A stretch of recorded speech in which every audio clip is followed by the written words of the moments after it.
Representative Richardson, you're next on the list. Will the sponsor yield? Yes, ma'am. Thank you. Representative Hill, I believe, of course, what you're saying is that this only pertains to insurance in which governmental money is being used. But I just can't read this in your bill. It says, no health care plan required to be established in this state through an exchange pursuant to federal health care reform legislation enacted by da-da-da. And an exchange only sets up these insurance company sort of things. We don't even know what it's going to look like. So, I mean, where does it say what you're saying in the bill? Because it doesn't say that. I'm sorry, Representative Richardson. The reason that I said exchange in the legislation was a very specific reason, and that is because that is the language that is used in the federal health care bill. As to the specific makeup of the exchange, you are absolutely correct. We do not know the exact details of it, but we do know that the federal legislation allows the states to opt out of the taxpayer-funded abortion. So that's what we're trying to take, in my opinion, take advantage of right now. Well, if that really is what you want to do, would you accept an amendment that actually says that? Because this is very, very broad. It doesn't say that.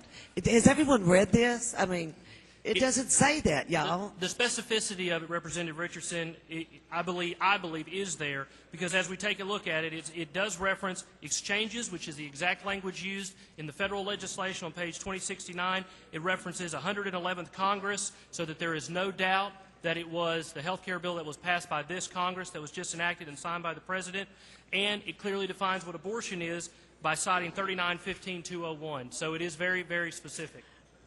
I think that my first point is that we're on dangerous ground here because we're trying to regulate an industry that hasn't even begun.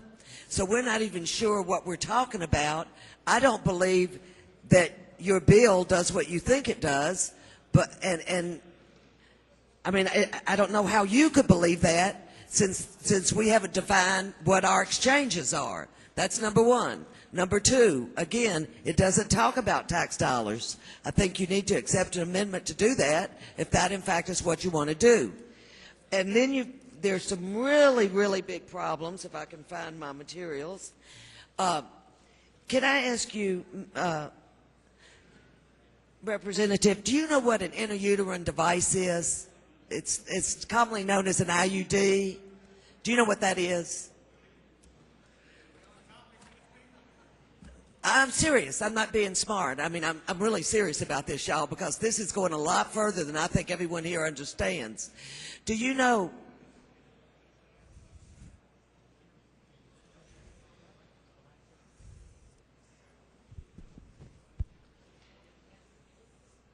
Do I keep talking? No, Representative Richardson, I do not know what that is. Okay. Do you know about the various kinds of birth control pills that are out on the market today? Do you know about the Nuvo ring or any of that? Oh, you're a married man. Yes. You're out of order, Representative. Okay, let me just say this. In the code, why am I out of order? I don't know.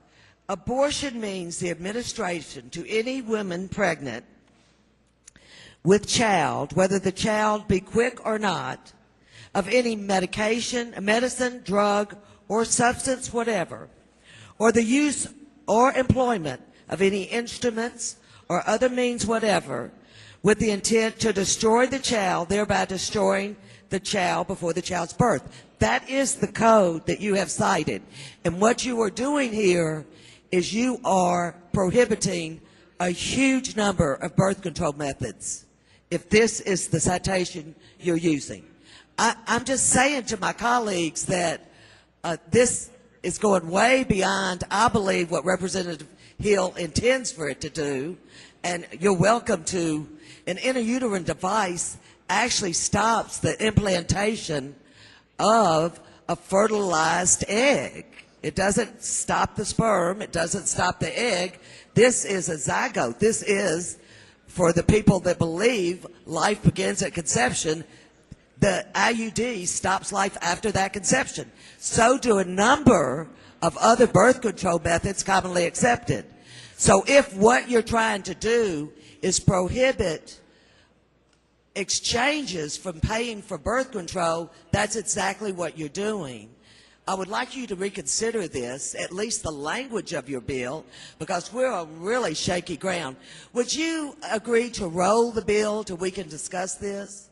No, ma'am. Okay.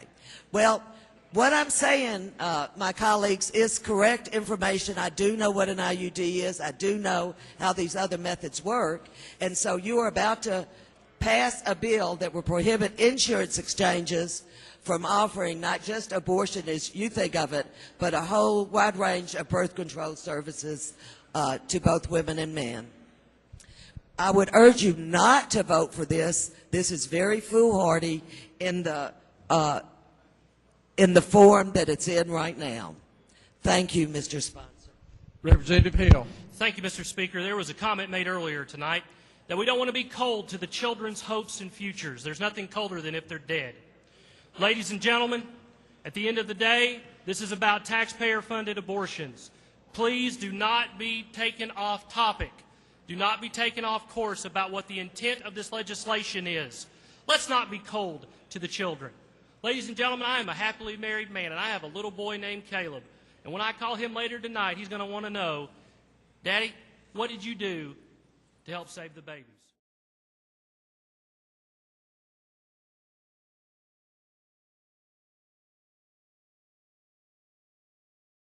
Ladies and gentlemen, I am a happily married man, and I have a little boy named Caleb.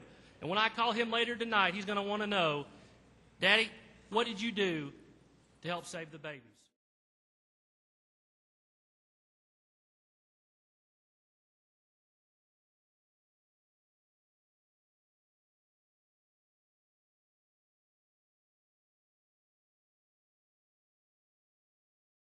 And you know what? We have a chance to do something monumental tonight.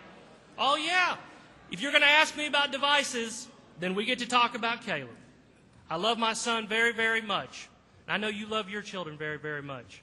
At the end of the day, the taxpayers of this state do not want taxpayer-funded abortions. Please do not be taken off topic of this, and know that we have a chance tonight to set a standard, draw a line in the sand, and say no to taxpayer-funded abortions. Thank you.